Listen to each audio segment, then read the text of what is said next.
Yo, yo, yo, yo, what is up? What is up, boxing world? It is your man, Sean Zittel from the elaborate, illustrious, high-tech studios here in the third level of the tri-level house, the basement.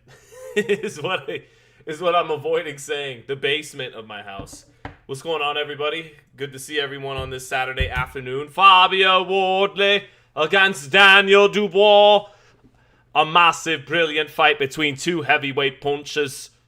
And let's see what we get today. This should be a good heavyweight toss-up. Should end inside of 12 rounds. And big upset earlier on the card. David Morell gets knocked out by Zach Chile. Zach Chile. Big upset, man. Morell's career going downhill. Going downhill fast. It's hard to gauge how much of it is him fighting better fighters than guys who were overmatched at 168 pounds. How much of it is him showing up kind of flat and uninspired, maybe not taking his career as seriously as he needs to, relying on his athletic gifts and his talent too much and not sharpening his tools and his craft. And then how much of it is just he's not that guy. He's not the athletic, talented fighter with power that he showed a lot of flashes of at 168 pounds. That's not translating to higher levels of competition. So it's hard to say how much all of it is, but that's a upset of the year candidate getting knocked out by Zach Chile. It's funny, my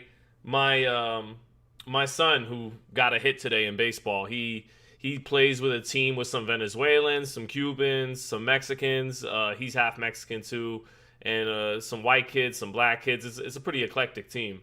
But I was talking to one of the kids' dads at our last practice Wednesday, and he was from Cuba, a guy who's made a lot of money in real estate coming over to the United States, and he knew all the fighters, and he was asking me about all the Cuban fighters.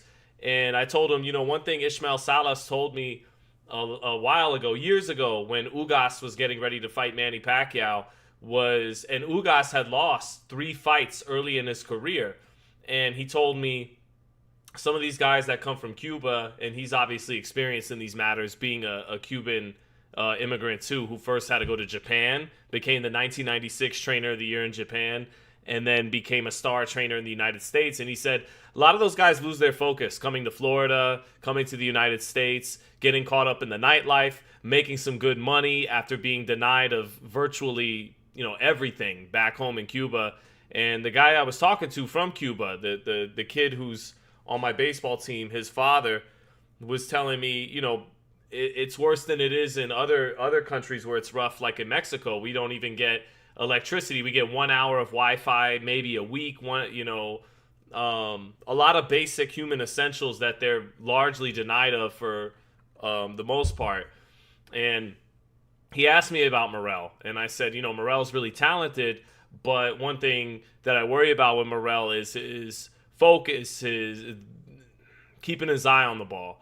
And I had seen Morell a number of times, out at the fights here in Vegas, drunk, drinking a lot, having fun. But it part of it you push to the back of your mind because he always looks, aesthetically speaking, in great shape and in great shape. But yeah, ever since he's gotten to 175, he just hasn't been the fighter he was showing at the competition he was fighting at 168, and that starts with the Hot Rod fight, Kalajic fight, into Benavidez, into Katayev, which watching live, I scored for Katayev, but he did rally after getting knocked down, and he bit down a lot in that fight, to his credit, and made it a close call at least, and then getting knocked out by Zach Chile, which was supposed to be a tune-up fight, a showcase fight. So, yeah, it was a shocking knockout. So it's not, it makes Benavidez' win not age well, for one. But I also think that part of it isn't just that. I think it might be that thing that Salas was talking about with some fighters coming from Cuba, taking their eye off the ball. But, no excuses for him. He gets knocked out. Zach Chile was winging overhand rights. Morell was getting caught. And in the 10th round was still trying to box with his feet underneath him instead of smothering the power, tying him up, finding some kind of adjustment. And it looked like he might pull through it and just end with an ugly finish and a lot of questions left to be answered. But no, Chele took it a step further and stopped him, knocked him out on his feet, had him out on his feet. So big upset. But yeah, real seriously though, it's hard to put a percentage on how much of it is each of those things. How much of it is Morell climbing up in competition, climbing up in weight, and not being that guy, and then how much of it is he is talented, he is underachieving, and all those different things, focus, all those things. But he's got to figure something out fast, make a switch in trainers. Ronnie Shields isn't getting the job done right now. Okay, everybody likes Ronnie Shields, a good dude, long-time trainer in the game, but he's got to make a change and get his career going the opposite direction, because it's 4 fights in a row now where it hasn't looked good. You know, I thought he beat Hot Rod, but Hot Rod took some of the luster off of him. Then Benavidez beat him for 9 or 10 rounds out of 12. Then he gets a close call with Kataev. Now he gets knocked out by a guy who was like a 25-1 underdog. So it's not looking good. What's up, Raphael32? Says Zuffa killing it. Sorry, Sean. It is what it is. Yes, it is. It is what it is. Shakur and Devin going to Zuffa. He did switch trainers, bro. Says Shice. Did he? I didn't know he was. I didn't know he switched from Ronnie. That's my fault. David Morell trainer. Who do we go with? Oh, he did go with Salas. So, despite everything Salas said about his,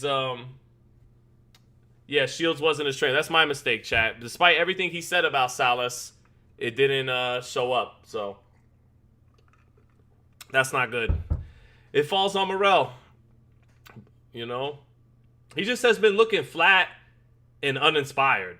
So, and getting exposed at a higher level of competition, a higher weight class. But yeah, going on with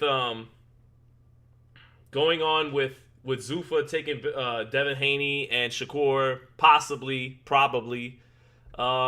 It makes sense. I mean, if you look at it like it was NFL or NBA free agency, you know, those would be 2 of the top free agents on the market. Those would be your in their prime, 27, 28-year-old, multiple-time All-Stars. And I think another reason why you would commit to them long-term is they're dependable and ambitious. Some guys, even if they are multiple-time All-Stars in their prime, you worry about how reliable are they and how ambitious are they. Are they guys that still want more out of their careers, or as soon as you hand them over a big extended contract with guaranteed money, are they going to get content? And I don't think Shakur and Devin are those kind of guys. I don't think that's their temperament. I think they're hungry for more. I don't think either one of them is satiated, even though they're both very decorated and accomplished at their age. In my opinion, they are both Hall of Famers before the age of 30. And if you were looking at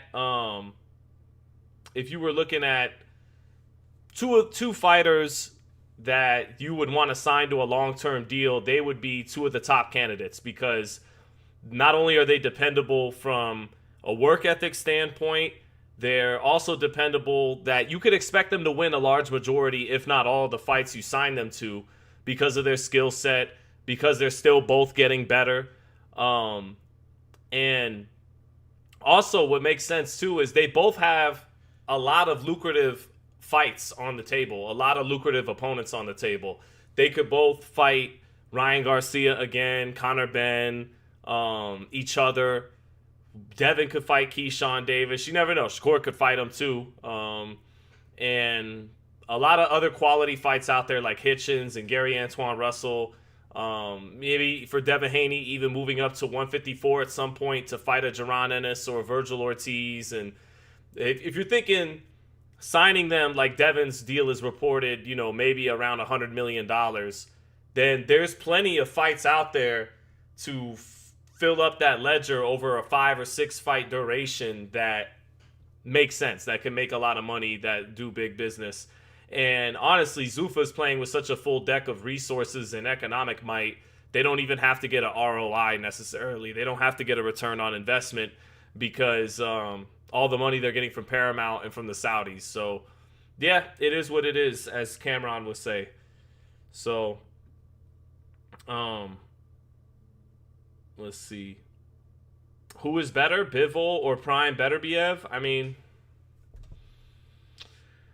uh, I'm tempted to give a slight edge to Beterbiev. Beterbiev, I think, got the Bivol fights a moment past his prime. You know, still a really fresh and preserved 39 and 40-year-old. Not a whole lot of wear and tear, not a whole lot of fights on his record.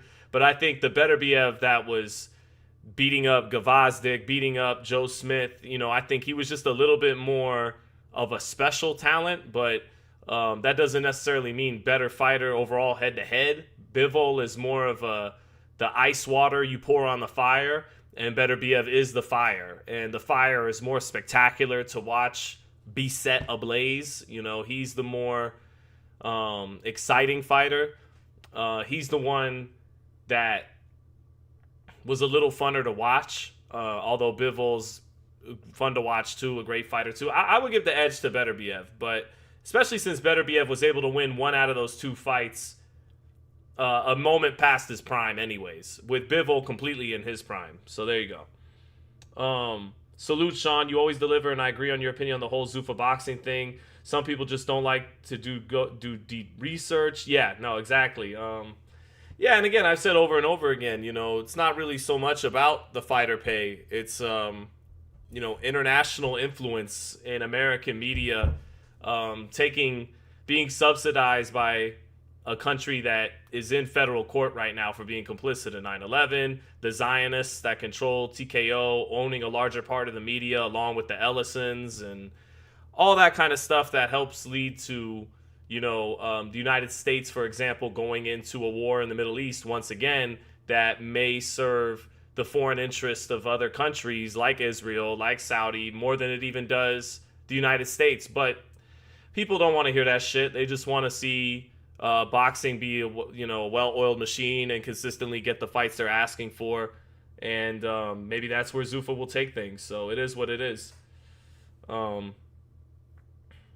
You know, me personally, I'm not a fan of that. I think it's more important to look at beyond even boxing, but it's a boxing channel, isn't it? Not a political channel. So, again, I think if Zuffa were to sign Haney and Shakur, that is smart on their part, obviously, because they're two of the most dependable, ambitious, well-schooled, talented fighters out there, decorated fighters out there, too. And they're reliable, they're dependable. They got a number of opponents to pick from, so yeah, it makes sense. But main event time. Daniel Dubois coming to the ring. This is what we came for. Real quick, my man Chiquian, thank you, brother. Says thoughts on Angelo Leo's fight being canceled. Sean, thank you for the super chat, JJJ.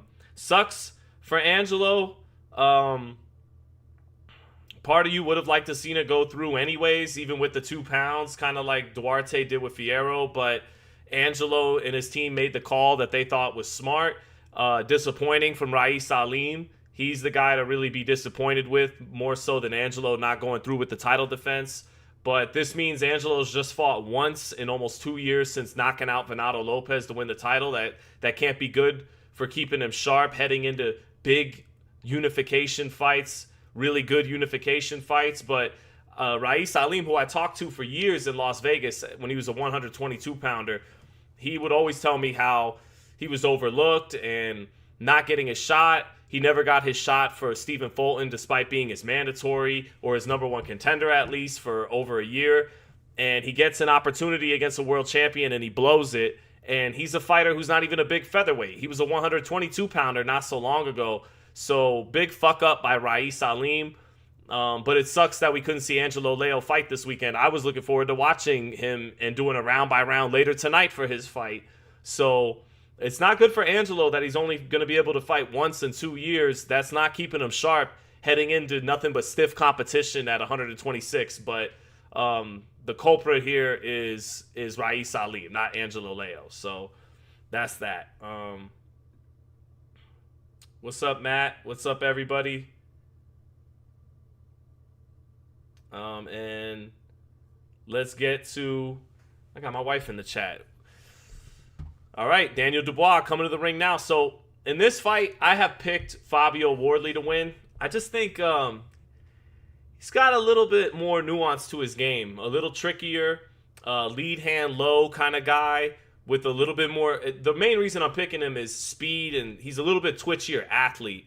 And Dubois has a better jab. He has better pedigree. I even liked and was talking with my wife throughout the week. I like the demeanor Daniel Dubois has heading into this fight. He kind of had Fabio Wardley copping pleas heading in. Like, hey, man, I didn't really call you a bin man and a trash man and a dust man. I was just saying this and that. And I didn't even say it was a bad shot. I kind of had him copping pleas. And then last time Daniel Dubois was on his, let's go. It was when he knocked out Anthony Joshua. So Dubois, to me, is the more fundamentally sound fighter. He has the better jab than Fabio Wardley. He has better pedigree than Fabio Wardley, who had no amateur fights. But Wardley is the more twitchy, faster fighter, better hand speed. He gets his head off the line more than Dubois, whose head is kind of always on the line. He has the occasional reactive slips that are drilled into him from repetitions on the mitts. But for the most part, he's a basic, fundamentally sound, good jab, powerful kind of fighter. And I just see Wardley as a little bit the more athletic, twitchier, creative fighter. So I think Wardley, with his advantage in speed, he'll be able to find Dubois, beat him to the punch a little bit more often, but that jab could be a problem early on for Dubois. And Dubois has shown some versatility. I think he normally is at his best fighting downhill behind a really strong sledgehammer jab, doubles it up, triples it up. But he also showed against Jarrell Miller that he could box. And when he got knocked down 3 times against Kevin Lerena, that he could mix it up and box too. So he also has a fundamental boxing stance and style and balance to him. It's a close 50-50 type fight. And again, I liked Dubois. I liked his demeanor a little bit more than Wardley. Had him copping pleas, but I favor Wardley to win this fight. I think he's a little bit quicker, a little twitchier, a little trickier, getting his head off the line, the lead hand low. He has some special effects. And Dubois is more of just a fundamentally sound, straightforward power boxer. So we'll see, though. Dubois in the ring now, looking ready to go, wearing all black. And let's set a poll. Why not? Let's see. Let me get a poll here. Who wins? Fabio Wardley or Caroline Dubois' older brother?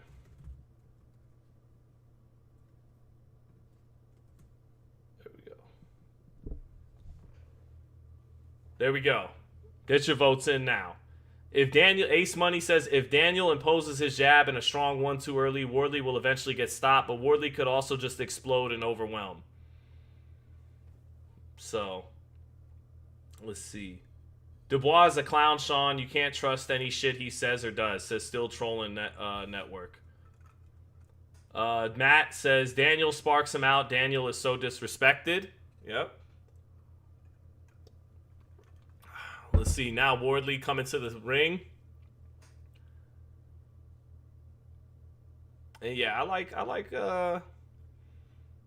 let's see, I like Wardley's demeanor coming to the ring now.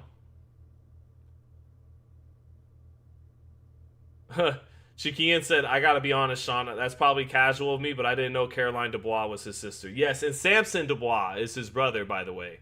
How many people catch that reference? That was a good omen for Daniel Dubois. I'm going to give the reference a minute to take hold, but he is also the brother of Samson Dubois, famous actor. All right, here comes Fabio Wardley now. Got that cut on his nose. That's kind of becoming a signature of his. Got a good game face on, coming to the ring, wearing his blue robe. I wonder if he's got the high-up socks tonight. I like the high-up socks look for Fabio Wardley. Emmanuel Stewart said, wearing white, wearing bright colors, pulling your socks up makes you feel a little quicker as a fighter. He did say that. Maybe superstition from Emmanuel, but that's what he used to say. So, here comes Dubois now, ready to step through the ropes. White trunks, blue and white gloves. Looks serious, taking it in, walking in like he is the champion. But this is really a fight to prove he's a champion.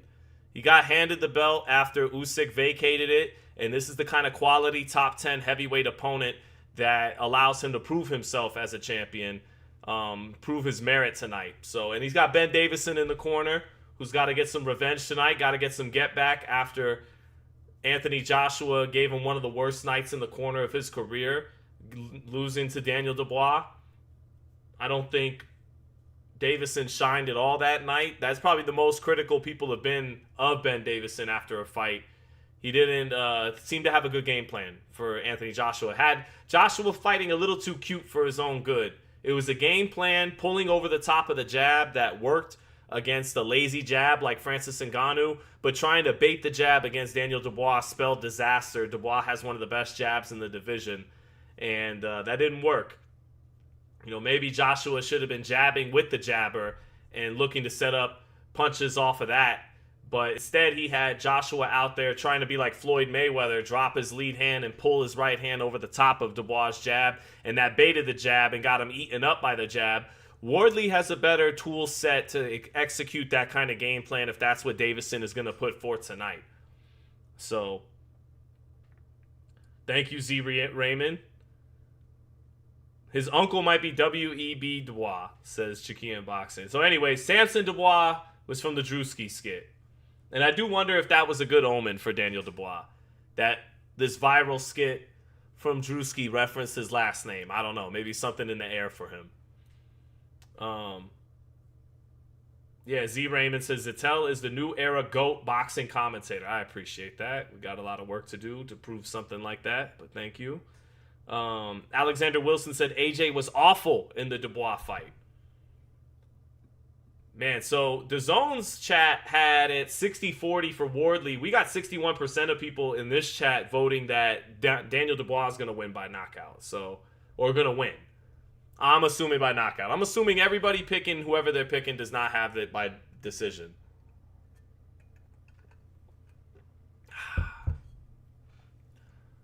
So here we go. Daniel Dubois, that dude is a monster in terms of his physique. He's also heavier than he's might have ever been. He's up at 251. I know he's heavier than he was for the Usyk rematch. So, a little heavy, but he's come in, turning down interviews, walking out of interviews, a little surly, serious, but that might be a good kind of edge heading into the fight.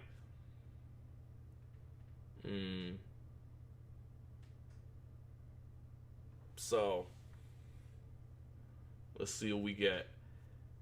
Dubois, the bigger, stronger man, in my opinion. Even though there's only about 9 pounds between the two of them, they literally both are 6'5" with a 78-inch reach. But I see Dubois as the stronger man, and I think, you know, Wardley better be ready early on, because I think Dubois is going to come out behind his jab and try to go downhill and kind of punk Fabio Wardley.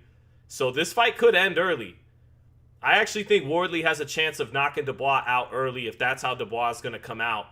But Wardley also has a tendency to allow punches to hit him on the shoulders and everything when he gives up his position, when he goes to his version of his shoulder roll.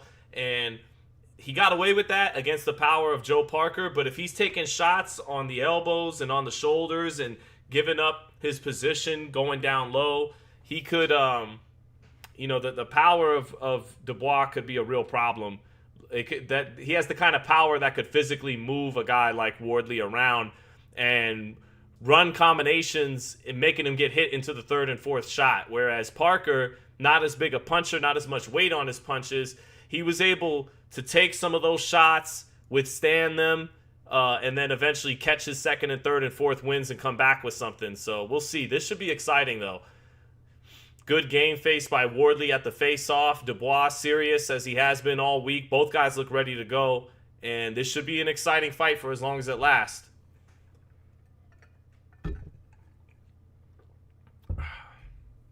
Let's see what we get. Round one set to kick off right here.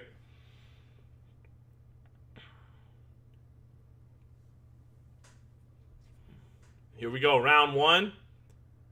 And Wardley missing his first right hand over the top. Dubois taking steps forward. Wardley stepping over to his right. Down goes Dubois. And it was a glancing overhand right. It looked like a jab might have dropped Dubois. I didn't even know if the right hand actually found a home. It was a jab, but Dubois down in the first 20 seconds off a jab and a sweeping right hand behind it. Dubois is up now in the center of the ring.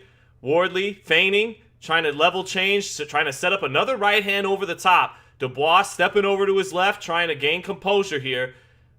Right hand by Dubois. Wardley shoulder rolls it. Wardley feigning, and Dubois biting on the feints early. Wardley trying to make his eyes go low, and then come with the right hand over the top. Good jab by Dubois. Dubois takes a step out of range, steps back in, gets close to Wardley. Wardley rolls underneath the right hand. They're back in the center of the ring. Wardley lead hand low. Dubois still maybe not fully recovered, but trying to regain himself there. But that was a knockdown in the first 20 seconds. Wardley overshoots a sweeping right hand. Dubois ducks underneath it. Wardley now with an up jab. Both fighters in the center of the ring. Dubois smothers Wardley and tackles him to the ground. That was a pretty blatant tackle that could hurt his back.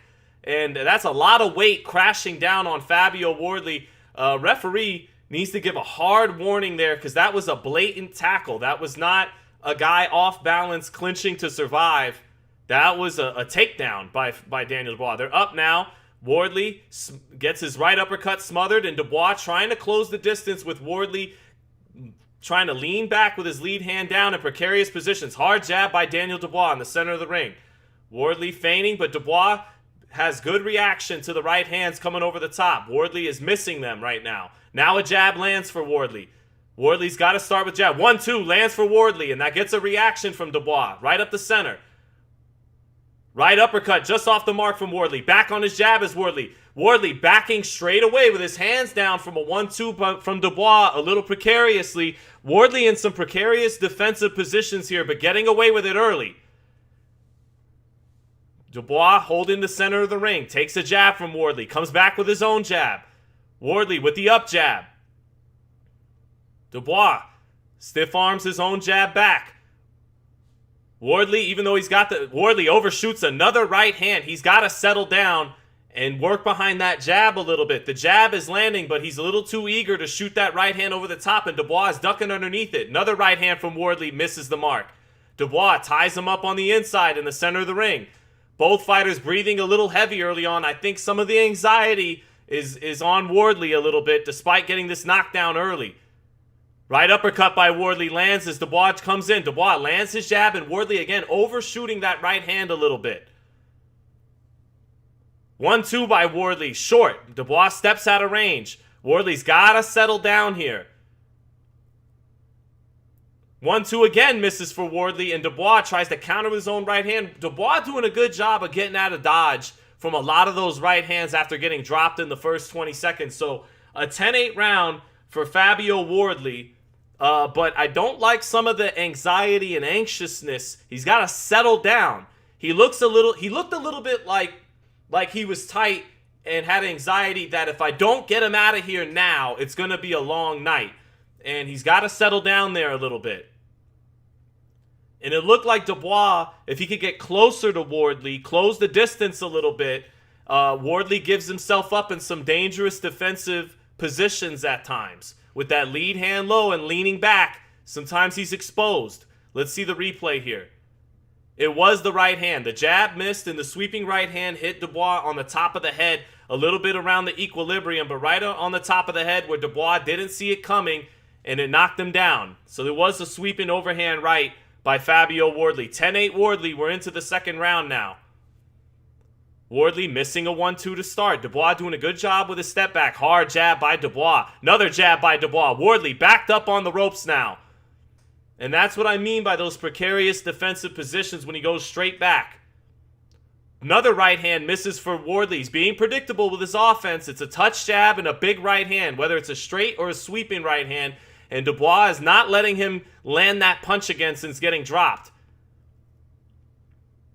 Wardley's got to set that up a little bit better. Back comes Dubois with a right hand, and that stumbles Wardley back.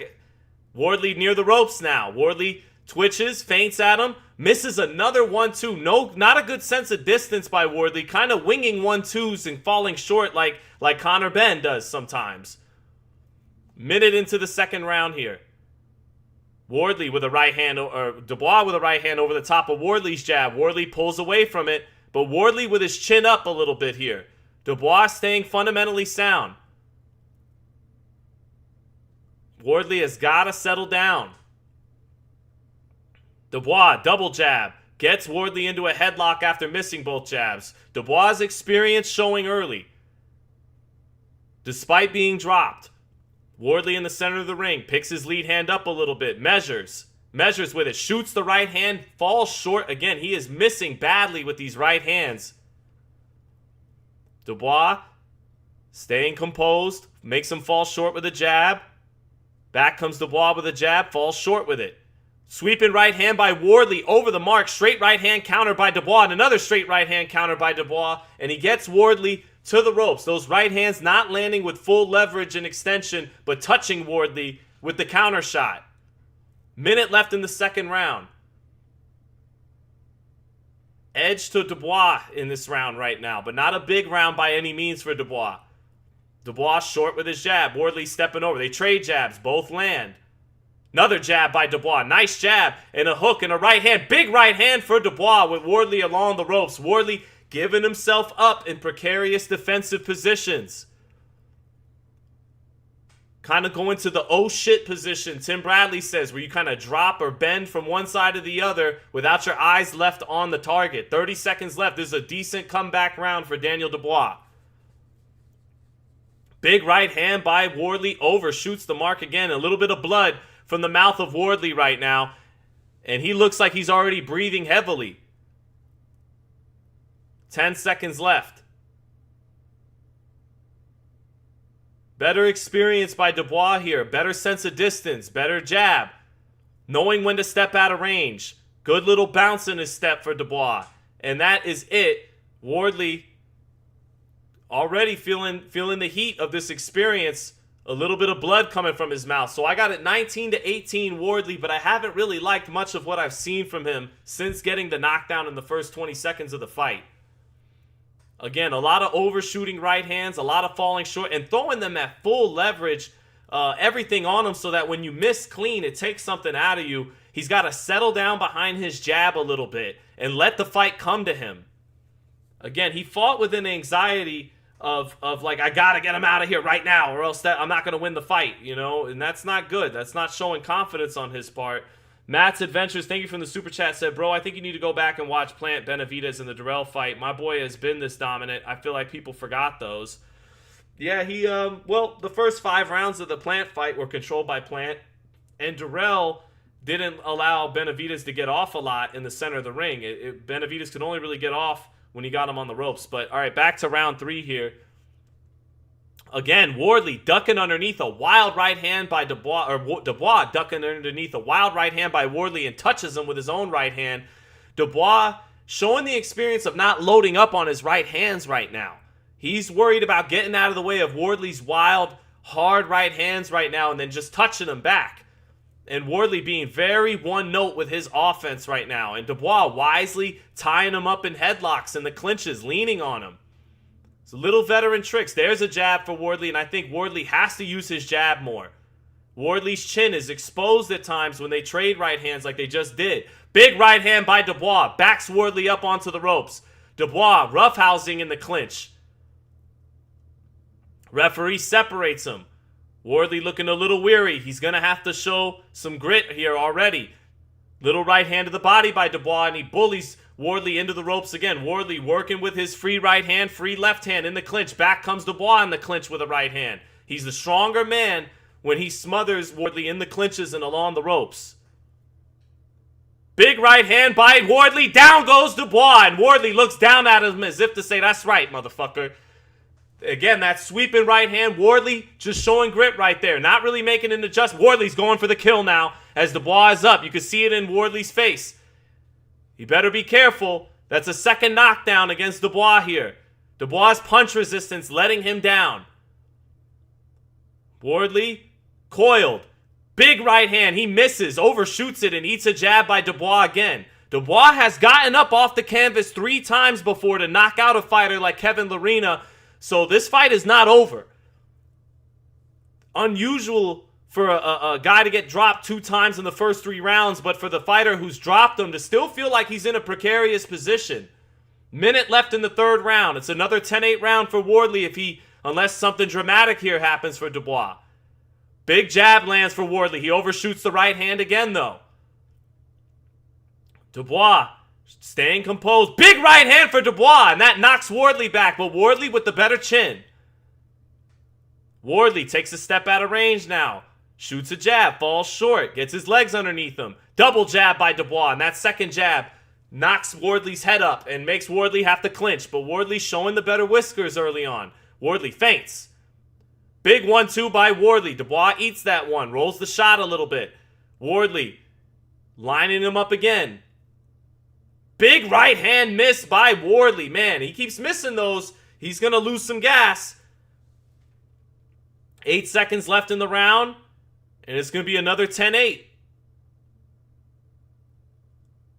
So I got this 29-27, or excuse me, 29-26 for Fabio Wardley after 3 rounds, but still doesn't feel like Wardley's out of the woods here, because he is missing big with 95% of these right hands.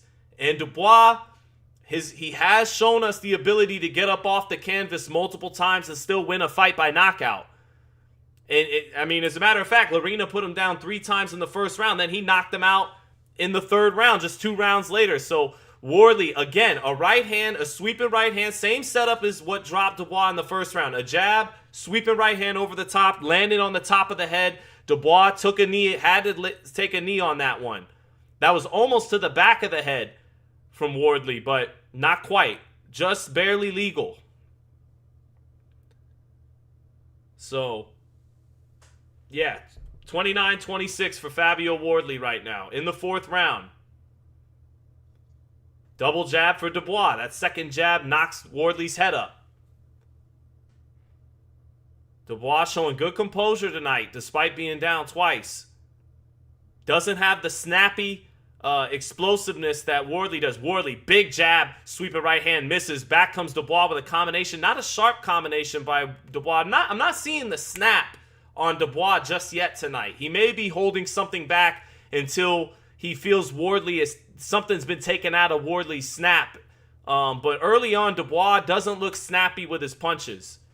Big right hand by Dubois. Wardley rolls some of it, though. Wardley backed into the corner, showing a better chin. That didn't look good. Wardley rolled it a little bit, but it was a big right hand that crashed down on him.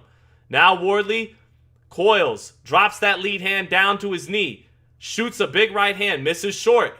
Dubois gets underneath the right hand by Wardley. Wardley needs to mix in maybe an uppercut here. Dubois, ugly combination. Wardley slips, rolls it, ties him up at his waist. Referee separates him. So Dubois not looking particularly sharp. Backs away from a right hand by Wardley. Jab lands for Wardley. Dubois just a little bit off with his right hand counter over the top of that jab that landed for Wardley. Wardley measuring again in the center of the ring. Same setup over and over again. Drops his lead hand low, measures a little bit, shoots a jab, and sweeps a right hand over the top. Nice, sharp, straight right hand lands for Dubois, but not full power, not full leverage on it. Wardley ties him up after that. And we know Wardley from the Parker fight could take some shots, tie you up, not look good, reset his energy, and then bomb away again. Big right hand misses for Wardley. Back comes Dubois with a combination, and he's putting his left glove in Wardley's eye, getting rough in the clinch, doing whatever it takes to get his way through this fight. Wardley has to wipe some Vaseline from his right eye because of the rough tactics by Dubois in the clinch. Big right hand by Dubois and a left hook.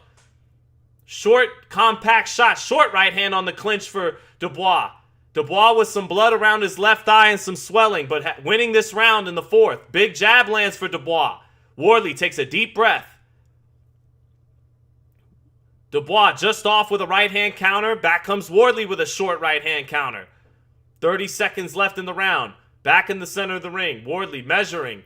Dubois bouncing up and down with his rhythm. Little bounce in his step. Wardley steps out of range, resets.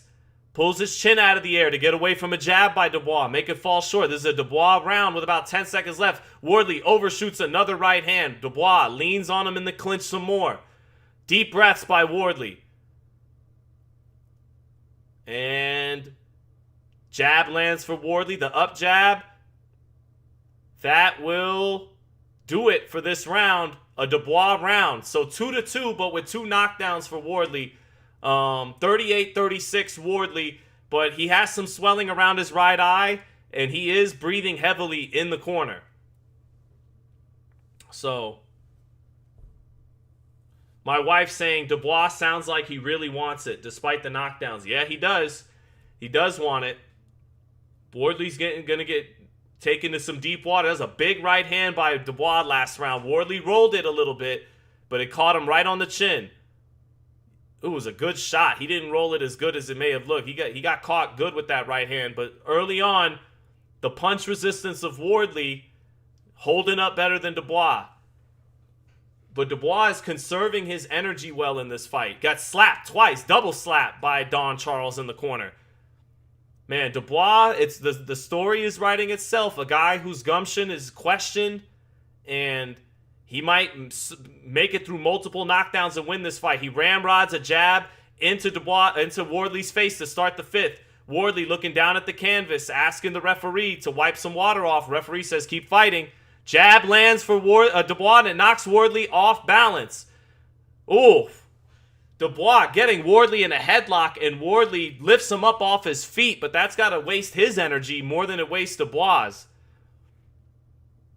Jab lands for Dubois. Lead left hook lands for Dubois. He backs Wardley into the ropes and leans on him heavily. Wardley's right eye is closing up. Both fighters, Dubois with the ring position advantage right now. A little bit of steam out of that right hand from Wardley just now. Another right hand misses clean, and a jab lands for Dubois. Dubois with life, man. He could turn this thing around. 1-2, and the right hand finds Dubois as he pulls out of range, but not with full contact on it. Dubois looks at his corner. They trade right hands. Both of them miss. Get underneath it. Wardley still swinging for the fences, being one note with his offense. Same setup over and over again. Now a jab lands for Wardley. Jab lands for Dubois. Backs Wardley off.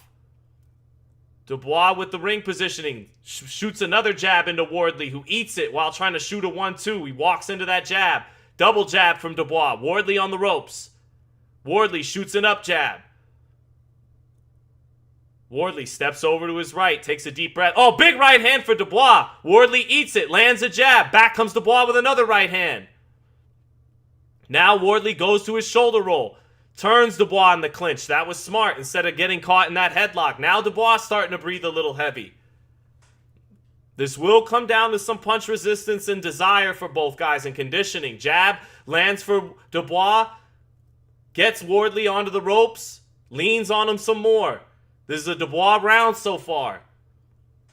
Wardley's touched him as well this round, but it's a Dubois round.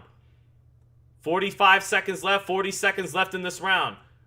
Dubois wins the battle of the jabs again. Wardley nods his head. Mouthpiece comes out for Wardley. And that's going to give him a much-needed break here. That jab knocked the mouthpiece out of Wardley. He is bleeding from the mouth. So, yeah, Wardley is tired, Maria. Wardley tired. All those big right hands missing. Here comes Dubois now. Digs a left hook to the body after missing the right hand. Wardley on the ropes, tying up. Dubois leaning on him. Referee breaks them apart. They trade jabs. Dubois winning the battle of the jab. Wardley keeps his right hand in his pocket, falling short with it. Big jab by Dubois. Power jab. Another power jab for Dubois. Digs to the body. Smart body work by Dubois. Wardley is tired and getting smothered along the ropes. It's not looking good for Wardley. That's it for the 5th. I gave it to Dubois.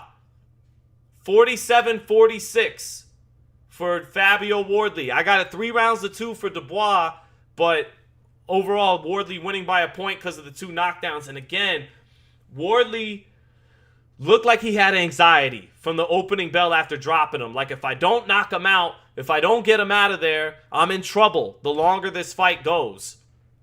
And he wasn't settled down. A lot of anxious energy, overcommitting to a number of right hands that'll take something out of you each and every time you miss. Not making any adjustments, not settling down behind a consistent jab, but over and over again against the more experienced fighter, looking to load up on right hands. Does Wardley, like he showed against Parker, have, you know, third, fourth, and fifth wins in him, or has he missed too many times? And will Dubois, who went to the body wisely at the end of that fifth round, is he already taking too much out of Wardley to recover? And it feels like Dubois has been conserving his energy for the right moment in this fight.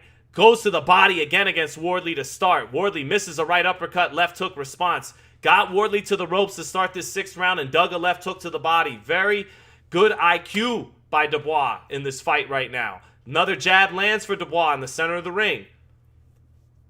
They trade jabs. Dubois gets the better of it. Dubois with the momentum. Headlocks Wardley again, and that's smart. That's taking energy. That's the old Lennox Lewis headlock in the clinch. Wardley taking some deep breaths. Wardley feints. Wardley with the same right hand setup over and over again, missing it 95%. Another right hand overshoots the mark for Wardley. Dubois makes him miss it and leans on him some more in the clinch. Wardley trying to bite down here. 2 minutes left in the round. Wardley with the same setup over and over again, and Dubois continues to get underneath it. Short right hand lands for Dubois. Pulls Wardley into the ropes. Referee breaks him up. Nice up jab by Wardley. That's what he needs to get to a lot more often, is settle this fight down behind his jab and let that right hand come to him. Nice jab for Dubois. Halfway through the sixth. Wardley again overshoots a right hand behind his jab. Dubois closes the gap, leans on him against the ropes. If Wardley would just fight behind his jab a little bit more consistent. Nice jab lands for Dubois. And now the legs of Wardley showing some reactions. Right hand lands for Dubois. Brings the left hand behind it. Wardley into the ropes. Has to tie him up again. Wardley is tired. Dubois is composed. Big 1-2 for Dubois. Wardley hurt against the ropes. Ties him up. Left hook lands for Dubois. Right behind that right hand. He leans on Wardley on the ropes some more. 50 seconds left. Dubois talking to Wardley in the clinch. Oh, short right hand out of the clinch for Dubois. Wardley not looking good. Wardley not looking good. Wardley is spent. Can he make it through this round without going down? 40 seconds left. Dubois continues to lean on him in the clinches. Wardley is having thoughts of acquiescing, of conceding. Jab lands for Dubois and a right hand for Wardley, but he's hurt. Wardley hurt, badly hurt, against the ropes. This could be it. Wardley swings a right hand while he's hurt. His face is busted up, bleeding from the nostrils, bleeding from the mouth. Dubois has Wardley against the ropes. Short right hand lands for Dubois. Wardley coming back with a right hand. He's out on his feet, still punching. 9 seconds left. This might be it. Wardley's going to make it through this round on his feet, but he looks done. He looks done. Here we go into the second half of the fight, and it looks like Wardley is done. I got it all even at 56-56 halfway through the fight, but Wardley looks done. Yep. Wardley looks done. He's shown some recuperative powers in the past, but I don't know about this shit. Oof. Just, he never tightened up, made an adjustment, kept trying to overshoot right hands over and over again. He's living or dying with the right hand, I'll give him that. Even while being rocked into the ropes, he was throwing right hands. But Dubois has fought a brilliant fight, a really smart, experienced, gritty fight. Oh, what a right uppercut that rocked Wardley. Wardley showing his chin, but he might be too gassed to withstand anything at this point. And that experience has shown up. Wardley still shooting that right hand the same way he has from round one. Big 1-2 for Dubois. Wardley hurt to start the round. Wardley might want to take a knee here. This fight might be over. Wardley looks like he's got no gas left. That big cut on Wardley's nose is split open. He overshoots another right hand and misses. Lands his jab. Big left hook for Dubois in between punches. Big left hook again for Dubois. Wardley is hurt. Dubois leans against Wardley on the ropes some more. Holds on to the ropes to get extra leverage with his weight on Wardley. This fight is almost over. Blood gushing from the nose of Wardley. That cut on his nose that he's known for has been split wide open.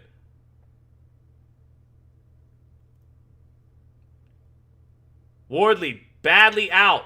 Don't know if he has the experience to slow this thing. I doubt it. Right uppercut by Wardley just off the mark. Tried to shoot it with Dubois coming in. But Dubois looks like he's on his way to winning this fight. Dubois conserving his energy. Big jab by Dubois. Rocks Wardley into the ropes. Wardley showing a lot of heart right here. Tying up along the ropes. And that nose is split wide open. Big jab for Wardley. Feints. Steps over. Overshoots the right hand again. Over and over and over again. Sweeping that right hand over the top. And Dubois has had it drilled in him to duck underneath it tonight. Gotta give Don Charles credit for that. Minute 20 left in the round. That nose is gushing for Fabio Wardley.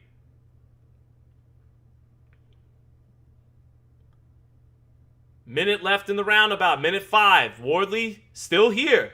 Didn't know if he'd make it this far into the round. Right eye closing up. Blood. Big right hand lands for Dubois. Wardley on the ropes. Throws the right hand. Still ducks underneath the combination by Dubois. Wardley showing a lot of grit right here. That right eye completely closing up now. And blood just flowing from that nose. Wardley back in the center of the ring. 1-2 for Dubois. Jab for Dubois. Wardley tries to shoot a right hand and walk Dubois into it. Dubois uses his shoulder to smother the punch. 30 seconds left in the round. Somehow, Wardley might make it out of this round. Wardley sweeps a right hand body shot. Back comes Wardley with a little bit of life. Right uppercut for Wardley lands. Dubois is hurt. They trade. They trade in the center of the ring. Vicious exchange. Right uppercut again for Wardley. Jab lands for Wardley. Wow, some life from Wardley at the belly. Finally mixed in that uppercut. What the fuck is the ref doing? And the ref just gets into the middle of the heated action. That was a hell of a rally by Wardley at the end of the round. I still got to give it to Dubois. He controlled much of that round, but that was a hell of a spurt. That was a hell of a spurt by Fabio Wardley there in the last 20 seconds. A couple of hard right uppercuts landed. He finally mixed up his punch selection. It might be too late. He might have lost too much steam, but he sweeped the right hand of the body, then he ripped a couple of right uppercuts, and he changed his punch selection, and he hurt Dubois there in the last 20. Dubois bit down and exchanged with him. Vicious exchanges there at the end of that round. So some life from Wardley. I got it 66-65 Dubois. Don Charles smacks his fighter in the corner again. And Wardley is the one who's worse for wear. He's more exhausted. His whole face is battered. Dubois, his face is a lot cleaner than his is. But here we go. 8th round. Can Wardley turn the tables in this fight? Did he find something by changing his punch selection a little bit? Jab lands for Dubois. Wardley on the ropes. Gets another headlock from Dubois. Referee breaks him up. Again, Wardley going back to that ugly jab, sweeping right hand setup. Ben Davison up on the corner. Jab lands for Wardley. Nice up jab there. Wardley fakes a right hand. They trade jabs. Jab lands for Wardley, but he overshoots a monster right hand and eats a jab by Dubois to knock him off balance. Double jab by Dubois. Gets Wardley into the ropes, ties him up. Referee breaks him apart. And DAZN's got the same card I got, 66-65. Wardley, enough defensive awareness to slip a right hand and a left hook. Jab, 1-2 for Dubois, knocks Wardley into the ropes. Wardley ties Dubois up, but that 1-2 knocked him straight back into the ropes by Dubois. Back in the center of the ring now. Wardley's got to find another punch outside of the right hand over the top. Shoots it anyways. Misses by a mile. Jab lands for Wardley. Ducks underneath the jab from Dubois. Gets back in the center of the ring. Dubois still very respectful of the power of Wardley. Being very patient. They trade right hands. Wardley gets underneath the right hand. His back is on the ropes. Dubois takes a step out of range. He still respects that power. Very smart by Daniel Dubois. Taking his time. Letting his experience and class tell over 12 rounds. Wardley again missing over the top with a right hand. Disappointing for Wardley, who's been accurate with the up jab and found something with the uppercut, but doesn't have the IQ and the experience to go back to a different wrinkle in his game. Still going with that right hand. Big jab for Dubois. Wardley blows blood right out his nose. Big chunk of blood. 50 seconds left in the round. Another Dubois round. Wardley gets underneath the jab, slips 2 jabs, adjusts his trunks. Right hand lands for Dubois. Wardley into the corner again, trying to blink some of that blood out of that closed right eye. 30 seconds left. Referee's going to have the doctor take a look at Wardley soon. 25 seconds left in the round. Jab knocks Wardley off balance, almost drops him. Lead left hook gets blocked for Wardley, but he's hurt. His legs are really tired. He is spent. But fighting through it. Still dangerous. Right uppercut for Dubois. Sweeping right hand for Dubois. Muscles Wardley into the corner some more. I don't know how much Wardley's going to stand up. He slugs his way back to the corner to Ben Davison. Another round for Daniel Dubois. 76-74 for Daniel Dubois on my card. So, we got over 500 people in the chat. Please subscribe if you haven't yet. Trying to get to 42,000 today. Hit the like if you haven't already. We're headed into the 9th round, close to the championship rounds now, and it's not looking good for Fabio Wardley, though he still hasn't hit the canvas tonight. He has scored 2 knockdowns. But I got Dubois up 2 points. I haven't scored a round for Wardley since the 3rd. Big right hand for Dubois on the slow-mo. Knocked Wardley right into the corner. That jab splitting open his nose. Oof. Round 9 now. And the ref will finally take a look at Fabio Wardley. But this feels like the kind of fight they're going to allow him to go out on his shield for. But this is a much-needed break for Wardley. Wardley's got to find a different punch here. That's what gave him some life. Wardley's shaking his head to say, no, I'm good, I can keep fighting. They're checking to see how broken his nose is. Wardley with a good, decent poker face. And Wardley will go out there for some more. You can't question the heart of Fabio Wardley or Daniel Dubois tonight. Here we go, round 9. Does Wardley have another spurt left in him? Can he bring it back from the fire like he did Parker? Dubois with ring position advantage right here. Wardley is cornered. Wardley misses a big right hand again. A straight right hand falls short. He lets another right hand go. That one found Dubois a little bit on the top of the head. Dubois looks a little shaky. They trade right hands. Both of them going for the knockout. A right hand lands for Dubois. Jab lands for Wardley. Wardley says, come on. Right uppercut. Just off the mark for Wardley. Wardley with a little bit of life here. Right uppercut gets smothered. Dubois smothers the right uppercut that time.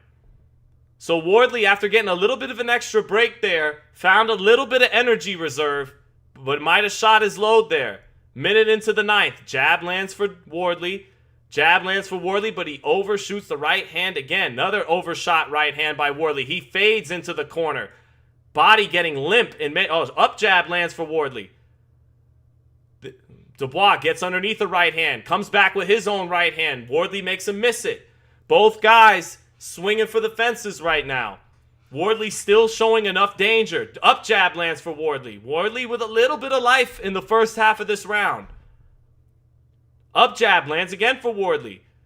Dubois gets underneath the sweeping right hand. Jab lands for Dubois. Straight jab. Right from the high guard. They trade jabs. That time Wardley got the better of it with the up jab. Up jab again by Wardley. They trade jabs again. Center of the ring. What a fight. Sweeping right hand to the body by Wardley. Sweeping right hand up top for Wardley. Finds the mark a little. He is exhausted, though. Not as much steam in that shot. Dubois ties Wardley up. Backs him onto the ropes. Leans on him. With that 250-pound frame. Minute left in the round. Wardley still missing his right hands. Big right hand does land for Wardley that time. Not as much steam on it, but it got the chin of Dubois. Dubois lands a big right hand. Wardley's hurt. Dubois with a left hook. Dubois got Wardley against the ropes. Wardley looking bad. Wardley is showing 9 lives in this fight. Fights off the ropes with clubbing punches. His hands are at his side and he's hurt. Misses a right hand. Tired right uppercut. Tired left hook. Big right hand by Dubois. Wardley, his body is limp and somehow he's still standing upright. He clinches Dubois with 20 seconds left. 15 seconds left. Dubois lands a jab. Wardley misses a right hand. This is like a Rocky movie right now. 10 seconds left. How is Wardley still up? It's another Dubois round. I'm going to have it 86-83 Dubois. Referee taking long looks at Wardley, who is completely spent going back to his corner. 86-83 Dubois. But my God, man, this Wardley is a man of 9 lives right now. He should be out. Oof. Man. Wardley with his chin all up lands that right uppercut on the slow-mo, but not enough steam on it right now as it was earlier. I wish for Wardley's sake he would have went to that right uppercut earlier in the fight. But Wardley at times has been out on his feet, both hands at his side, body limp, and still not hitting the canvas. It's been uncanny. 86-83 Dubois. Wardley going to have to pull out a knockout here or win all 3 of these rounds. Doesn't look likely. Looks like what's likely is he will get stopped at some point. Referee going to give Wardley another break. Wardley, I think with his body language, is almost showing he's had enough. And the referee taking another look at Wardley. Wardley saying he's good.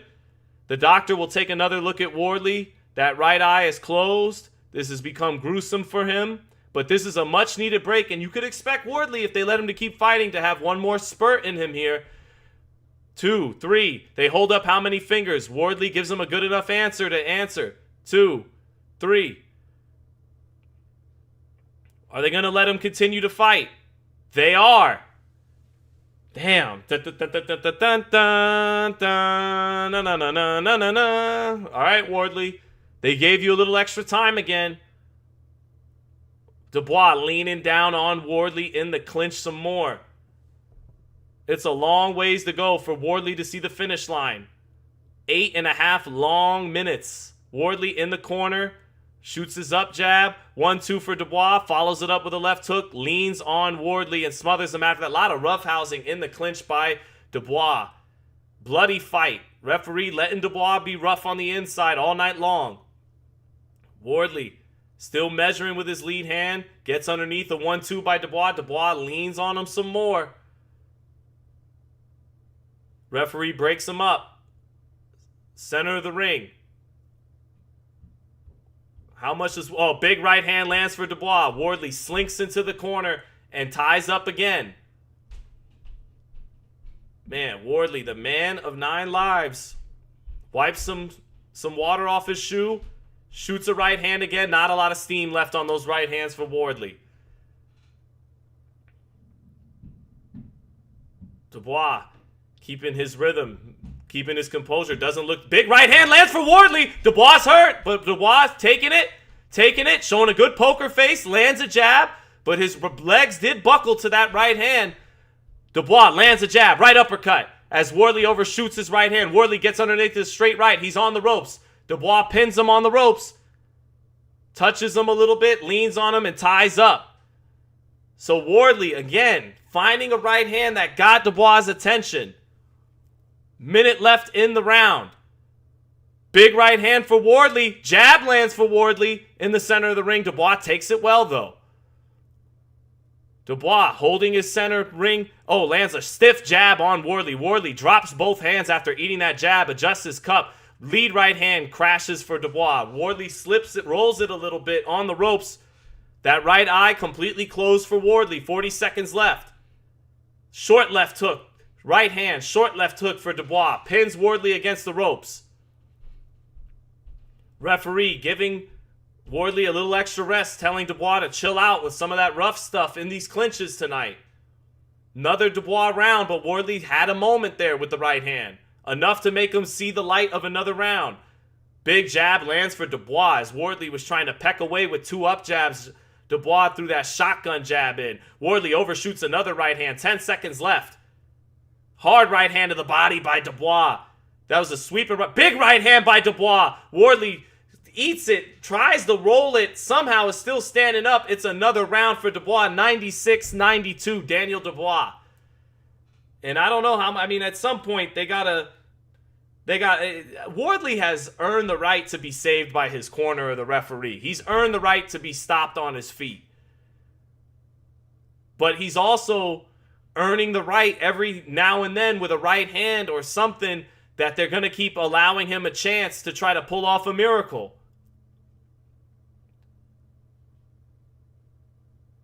Wardley, man, right eye completely closed. Left eye cut with a big gash above it. Nose split open. He landed that big right hand that round. Shook Dubois up just a little bit. But damn. Damn.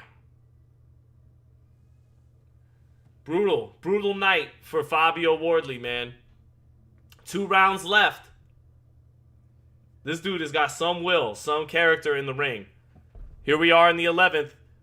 Dubois bouncing up and down. Straight right hand touches Wardley. Wardley is cornered. Gets himself a little bit of breathing room out of that corner. Ducks down low. They trade jabs. Both of them. Dubois gets the better of it. Got the better jab. The more consistent jab. Wardley eats a 1-2. That's it. And that's it. Daniel Dubois stops Fabio Wardley on his feet.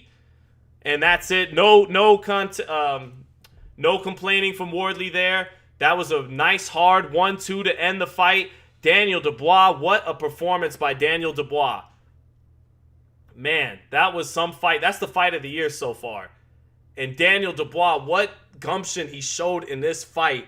Getting up from those 2 knockdowns, his experience, his pacing, his IQ, his grit, how mean he was in those clinches, wisely leaning, using that 10-pound weight advantage all night long on Fabio Wardley. And that was a hell of a composed veteran performance by the 28-year-old Daniel Dubois, now a 2-time heavyweight titleist Daniel Dubois. But that was a hell of a performance by Daniel Dubois. Wardley gets stopped. Oh, there's some fighting almost going on in the ring now between the teams. A lot of trash talk heading into this fight. But, damn. Daniel Dubois, man. That was a hell of a performance. And chat, you know, I was early on, despite those knockdowns, I wasn't liking what I was seeing from Wardley. Not continuing to be one note with that offense, overshooting those right hands, a lot of anxious energy from him. He could never settle down.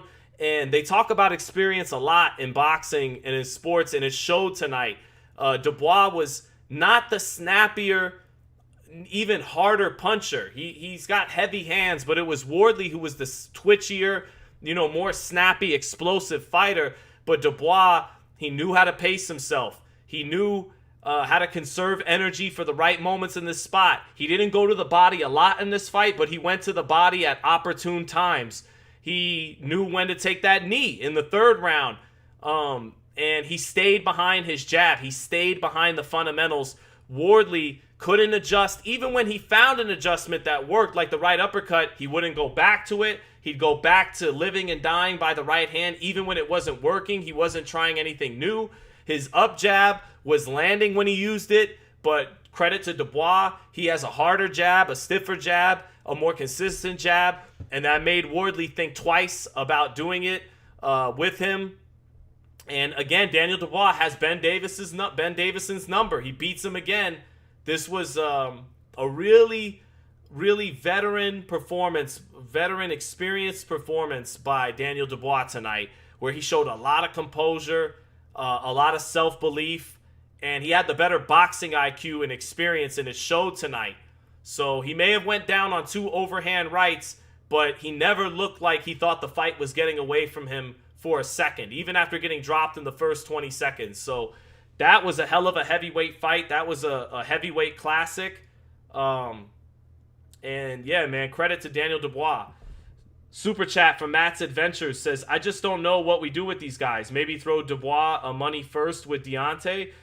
I think it's time for Moses Italma to get the get back for his stablemate, for his gym mate. I think Italma needs to get the Dubois fight ASAP. And I don't know. I don't know if Frank Warren wants to make that fight, but I think he should. I'm sure Dubois is going to want Usyk again. But I think most of you guys would agree with me that we'd rather see Dubois fight Moses Italma. But for Dubois, who's fought Usyk and Wardley back-to-back, Dubois is going to want some shine. He might not want to get right back in there with the most dangerous young fighter in the division. He might want an optional defense, a homecoming fight that he's favored in, which he's probably entitled to, but for the sake of the division, I want to see Moses Italma get Daniel Dubois next. But Italma has been rumored by Frank Warren to fight in August here in the United States, so we'll see what's up with that. But yes, that's a lifetime beating. I think they should have thrown in the towel. Yeah, you're right. Brother BKL Sports Entertainment Show said, shout out everyone in the chat, including Sean Zittel. Keep up the good work on the channel. Appreciate it. And shout out from the South Bronx. Thank you, brother. Appreciate that. Yeah, they got to get Wardley to the hospital ASAP. I agree, Armando Rivera. Yeah, I picked Wardley too, but even with the 2 knockdowns early on, man, I wasn't feeling good about it. I could see that anxious energy, missing those right hands takes a lot of energy out of you. And Dubois was composed and his experience showed. So good stuff by Daniel Dubois, man. I liked his demeanor heading into this fight. I just thought Wardley was a little twitchier, and being the guy with the lead hand low had maybe a few more tricks up his sleeve. If he does, he didn't use them tonight. And that's where experience showed a big role. He kept trying to force that square peg into a round hole. He kept trying to sweep that same setup over and over again. Up jab, sweeping right hand. Up jab, sweeping right hand. Every now and then, up jab, right, straight right hand. But Dubois had a good step back game tonight. Step back and then reset his position in the center. Lean on him. Put him in the occasional headlock when he tries to dip down on one side, dip from one side to the other. Dubois was smart throughout the fight. So, Tip Bayless, thank you for the super chat. Says Dubois season is back. Thank you, sir. Thank you for the super chat. Good to see you, Tip. Zero Earth says amazing fight. Gurgy65 says shout out Sean Zittel. Too Rich to Goat says that was a war. Yeah, that was a hell of a fight. Maria C, disciplined fight by Dubois. Absolutely. Anti-Barra says Wardley's corner can go to hell, honestly. Yeah, that might have been a little bit of ego by Ben Davison. A little bit like you should probably pull your fighter out a round or 2 or 3 before that happened, before you made the ref have to do what you maybe should have done sooner. He maybe, young trainer, wanted his get back to give Ben some slack. Wardley every now and then was showing enough to give a glimmer of hope for the miracle. Those are a lot of, that happened with Ammo Williams against Carlos Adames a month or 2 ago, where he would land a left hand just often enough to make you think maybe, and but wound up taking a sustained, maybe career-altering beatdown in the long run for flashing that occasional power and that occasional hope. So, but that was a hell of a fight, man. So, my man Chikian said, thanks for calling the fight, Sean. Felt like I was watching the actual fight. Thank you, my brother. I appreciate that. Always good to see you, brother. Zorro says, that's Dubois' best performance. Edwin Ula said, Sean, you always keep it real on the podcast show. Facts. Yeah, man, I was calling it down the middle throughout. I had Sean, put one more 45-pound plate on each side of your bench press bar. I can't do it, Big James. That's 140 on the bench. So I got to move up and weight, but I'll be tired running around with the kids all day. So I just get in what I can down here. I get my little hour and a half workout in. Try to keep the dad bod off, but I do got to step it up. So still trolling Sports Network, said our generation's Jim Lampley. Great job, Sean. No, thank you guys. Justin Cobb says Moses versus DDD. I got Moses. I got Moses beating everybody except Usyk right now, and I think he needs this kind of fight against the Daniel Dubois to get ready for Usyk. But I think Moses beats Daniel Dubois. So, but that's just me. But I don't even want to focus on that too much because what Daniel did just now was special. Let's hear what Daniel just said here.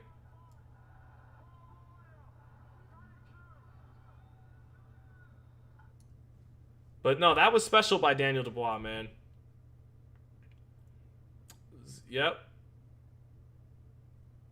Hey. Oni Jenny said, just tuning in, had work to do, tuning in from Nigeria. Thank you for tuning in all the way from Nigeria. Troll Baiter said Usyk is just a different breed. I mean, he might still be the best fighter in the world, him or in a way. But yeah, that was a hell of a fight. Let's see. Gergi says, great fight, great commentary from Sean. What's the next fight you're looking forward to? I mean, I'll be on the channel live for Keyshawn and Albright next weekend. The next fight I'm really circled in on is Oshaki Foster, Raymond Ford. I also like the Frank Sanchez, Richard Torres fight. So there's a lot of good fights coming up. It's pretty good schedule right now. So, but yeah, Panama, what's up, Panama? Said that's heavyweight boxing, great back and forth. Chikian says, can't wait for Usyk Dubois 3. Are you being serious, Chikian, or a little sarcasm there? I want to see Dubois fight, Moses, but that's just me. Adam Lord said, mate, Wardley's corner was a disgrace. Well, it might have been ego a little bit. Ben Davison holding on to the last thread longer than he should have, hoping that his fighter could get retribution for the Anthony Joshua debacle against Dubois. That might have played a role, and if it did, that's more, young stubbornness from Ben Davison, who I still think is a good trainer, but has to continue to learn from nights like these. So, and he never, I don't know what he was telling him in the corner, but what I would have told Dubois early after the first knockdown, or if not the second knockdown, was settle down. You're over anxious. You're gonna burn up all your energy. These right hands, he's seeing them coming. I know you dropped them with him twice. They're gonna be there, but you're forcing it right now. Let the fight come to you a little bit, and your up jab is effective. The jab with the jabber. Work behind your jab a little bit. Make Dubois have to take. Dubois is keeping his distance very disciplined behind his own jab. And he's getting underneath all these sweeping right hands, or he's taking a step out of range to make you fall short. Hit him with the jab and make him have to come forward a little bit and walk him into a right uppercut. That's Wardley's other best punch that he hurt Parker with. It was an underutilized weapon in this fight. And Dubois was not pushing an extremely fast pace. It was Wardley burning himself up as much as it was Dubois pushing a fast pace behind a jab. So no adjustments from Wardley throughout. And again, the one time in the 8th or 9th round where he landed a right uppercut, he didn't go back to it. I mean, he by the time he landed it again 2 rounds later, there wasn't as much steam in it. So no good adjustments in the corner tonight from Ben Davison, and a little overzealous with his bravery for his fighter down the stretch, a lot of people will say. So it is what it is. But Armando Rivera said Wardley was loading up way too much early and was off balance too often. Sloppy and reckless. I agree. What about a rematch with Joshua? Yeah, why not? I almost think that makes more sense than a third Usyk fight. I mean, trilogies aren't really supposed to happen when one guy's won the first 2 fights by knockout, right? I can't think of too many trilogies where that happened. So Wardley was a bit overconfident. I don't know if he was overconfident. he was over anxious. I don't think he was overconfident. I actually think there was some fear, some worry with Dubois. If I don't get this big motherfucker out of here early, with him reeling, with him going down a couple of times, it's going to be a long night for me, and a long night it was. So Mosley Jr. versus Boachuk should be a banger. That should be a good fight. I like Shane Jr., known Shane Jr. over a number of years. He's the underdog, but I think it's a winnable fight for Shane Jr. So we'll see what we get there. So don't put Dubois in there with Cabello. I don't see why not. That's a good scrap. That's a 50-50 kind of fight. Cabello has got great momentum right now, but he is a sitting duck. He is a sitting target. So, pay-per-view gonna hate you. This is my preferred way of watching boxing. Rather pay you anyway than Saudi. What do I think of Brandon Figueroa?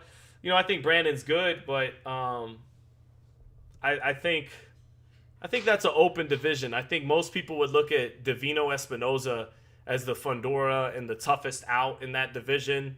But there's a lot of parity in the featherweight division. It's a very good division. I think, in a way, his team is wise to not move up to featherweight right now, at least, as originally intended, because he didn't look like a guy whose body was begging him to move up a weight class in the Nakatani fight at all. So I think that's smart that he's not going to rush that move up to 126 as soon as he originally planned. He's changing course. I think that's smart. And now the 26-pounders, there's no more holding out hope for, in a way, sweepstakes. It's beyond the time that they need to start mixing it up and unifying. And I think there's a good amount of parity in that division. I feel like most people have Espinoza and Carrington at 1 and 2, and then Leo and Figueroa at 3 and 4. That's what I would guess how people rank them. But, they got to mix it up and get it on. Figueroa might be the weakest champion in the 4, but it's not. If he is, it's not by a lot. Like I said, there's a lot of parity there. I imagine if you surveyed most of the boxing world, they'd put Espinoza number 1, Carrington number 2, and then Leo and Figueroa would be 3 and 4 in a close order there. So let's see. I am entertained, HTTR. Let's see. Thanks for calling the fight, Sean. You're the best. Thank you, Had. What's up, Marvelous Irv? Good to see you, brother. I hear Stevenson and Haney signed with Zuffa. That's the talk on the street. That's what people are saying. And I think that would be smart on Zuffa's part. I mean, I said it earlier in the live before you were in here, Marvelous. They're like two. If this was the NBA or the NFL, they would be two in their prime free agents with multiple all-star appearances, all-pro, all-NBA appearances, who are right in the middle of their peak of their prime, and they're both dependable. They're dependable and reliable. They're not gonna get paid and get completely satiated. They still want more greatness out of their careers. They're dependable and reliable in terms of their training habits and their character in the sport. And they got a ridiculous selection of opponents in and around their weight class that if you're spending big money on them, you could get your money's worth with a lot of big fights. But even if they're not going to turn a profit on it, I don't think they even care about that right now. It's smart of them to do that. Oh, I got a huge super chat from Lord Hybrid. Thank you, sir, for the $50. I appreciate it. Lord Hybrid said, when Don Charles smacked Dubois before the round, that's when he really started beating up Wardley. Yeah, that was very Felix Trinidad Sr. with Felix Trinidad Jr.-esque, back when Trinidad would get dropped early and then his dad would bop, bop, and do the little finger point after 2 smacks and would say, wake up, Tito. And Dubois, man, Don Charles, it's funny, from overseas, Lord Hybrid, Don Charles from my guy Raheem, who will obviously be doing the show with tomorrow morning. Raheem thinks so highly of Don Charles, holds him in such high esteem. And someone like me, overseas in the United States, not as familiar with him, is a bit like, what's all the hype about? I understand he helped get this guy from the Joe Joyce knockout to the IBF title, got him to knock out Anthony Joshua. Okay, fine, but then I hear the controversy with Don Charles with the partying before the Usyk rematch. And so I'm just like, okay, what's with all this Don Charles hype?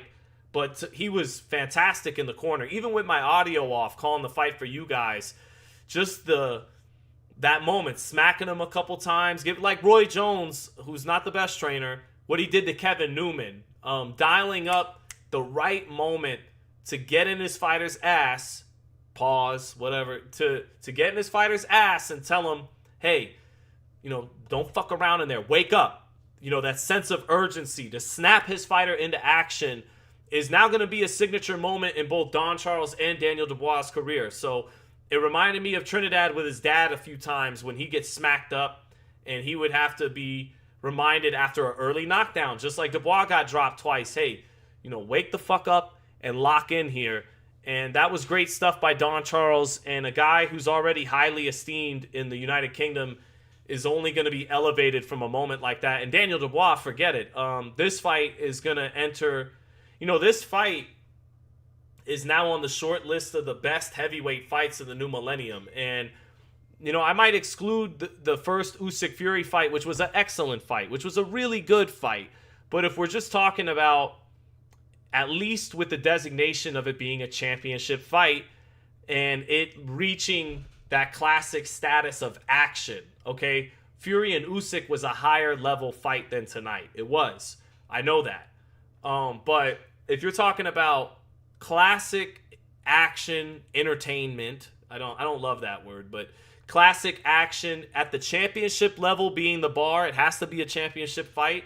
This fight joins the short list of Layman Brewster, Sergey Lyhovich, Lennox Lewis, Vitaly Klitschko, Vladimir Klitschko, Anthony Joshua, Deontay Wilder, Tyson Fury, Part 3.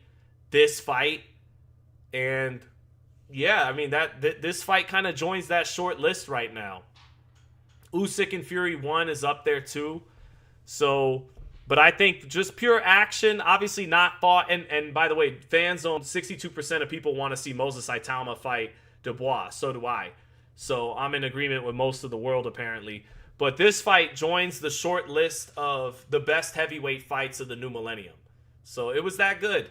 It was that good. Now, it was, again, not at the level of Fury and Usyk 1 or 2, but it was a more action fight than that was. It was a firefight.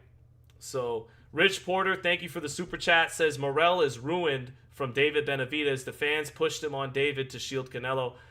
I don't want to I don't want to be a Benavidez apologist. People know I rock with Benavidez heavy. I am a Benavidez guy, but big time. But at that said, I don't want to make excuses for his win over Morell not aging well.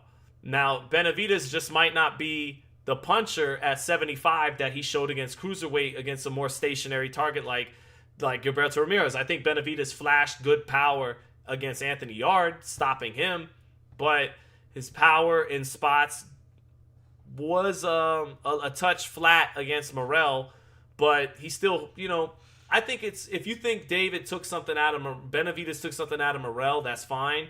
I just don't want to be the guy to say all that to appear so biased for Benavidez or anything like that. Look, the fact of the matter is, Morell, since he went up to light heavyweight, has underwhelmed. Hasn't lived up to the potential he showed at super middleweight when he showed athleticism, talent, power, a lot of special effects. It hasn't translated against higher level of competition and at a higher weight class against men who are bigger at 175. From Hot Rod to Katayev, Benavidez, and now Zach. What was it?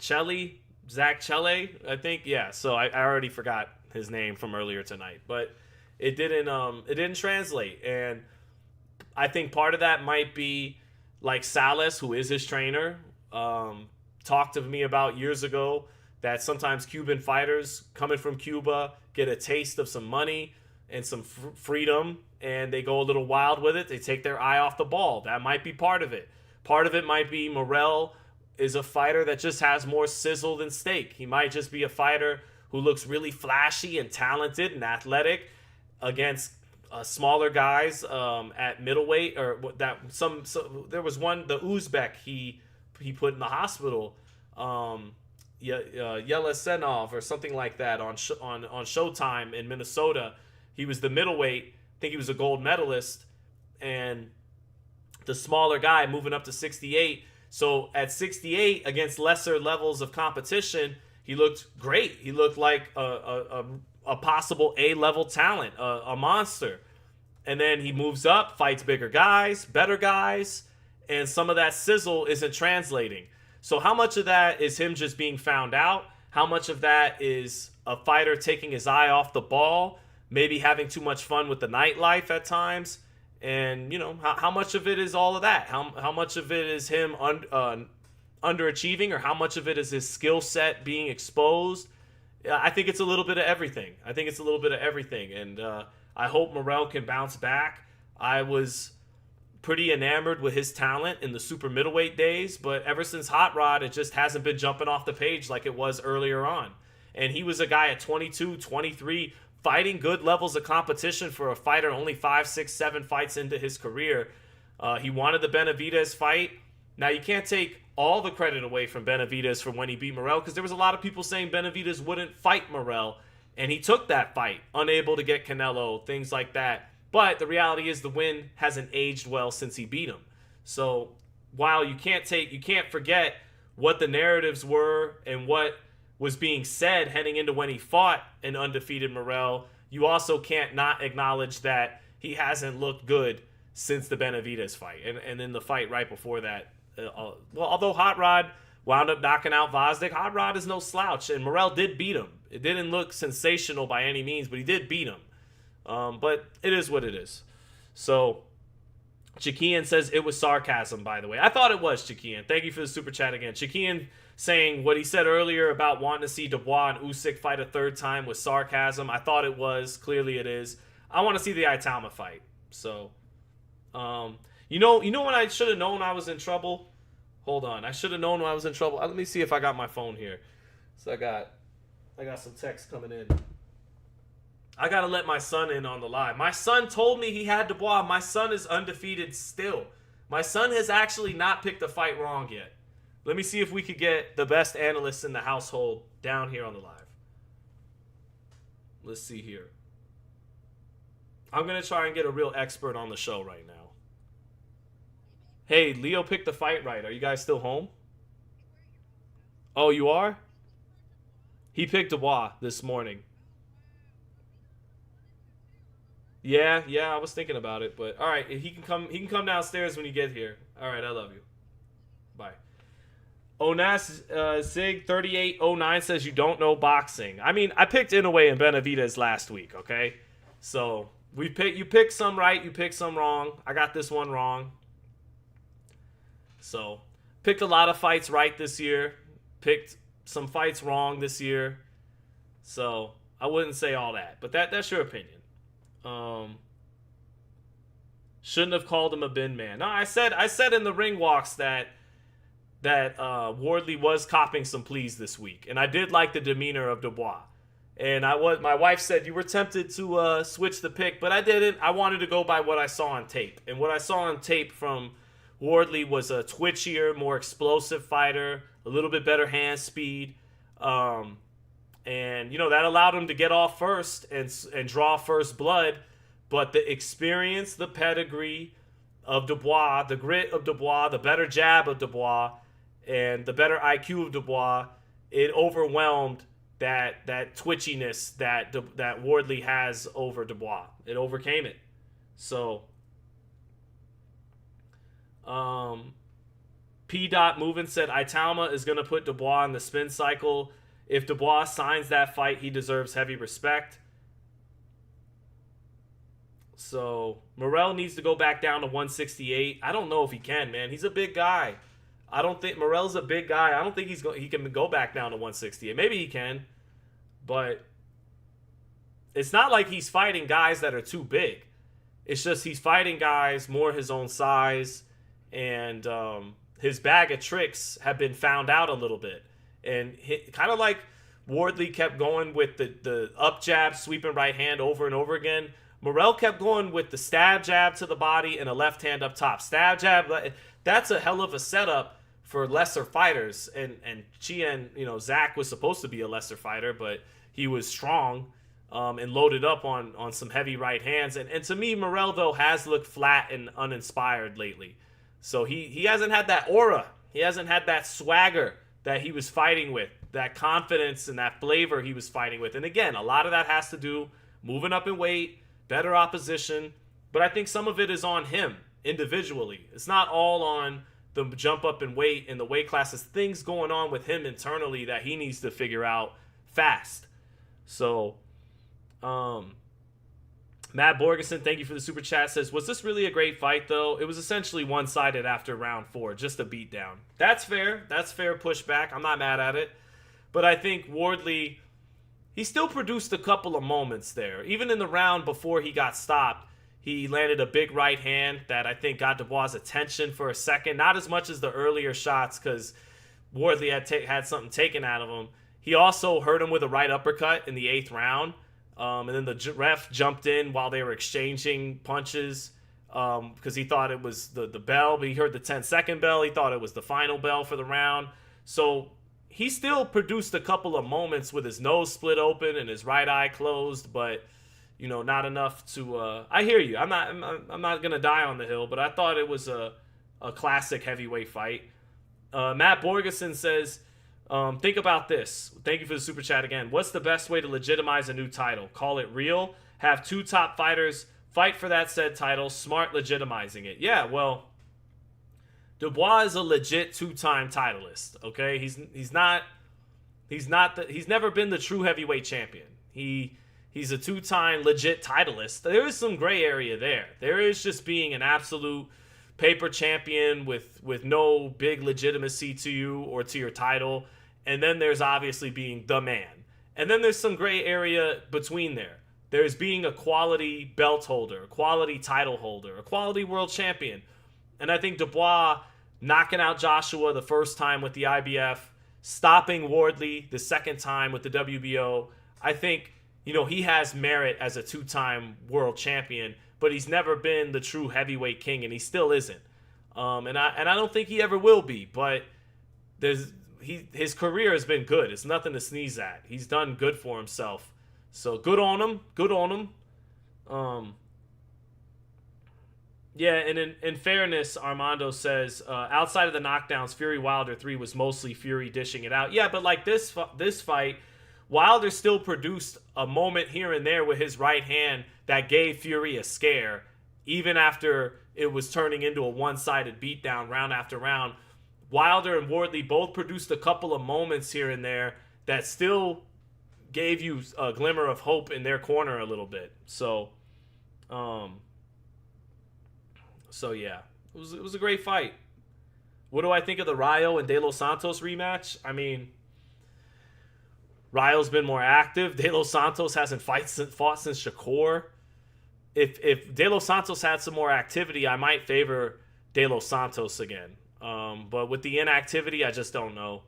I just don't know. But if De Los Santos, after almost 3 years off, 2.5 years off, could still come into the ring with the same level of how sharp he was when we last saw him, he might get Rayo Valenzuela again. But Rayo has been a lot more active. I mean, he's fought Pitbull. He lost the title to Gary Antoine since there. He headlined that Zuffa card. He's just been a lot more active, and that matters usually. So Rayo's probably going to be the slight favorite. He's a little bit bigger than him, and they're fighting at a higher weight this time too. But De Los Santos, I feel like, is sharper than him, is quicker than him, more explosive than him. So we'll see. But that was actually a great fight. That was a great shootout for as long as it lasted. Remember, Rayo put him down too. So that's a good fight. I think Rayo's going to wind up being the favorite, but I don't have a pick in that fight just yet. Let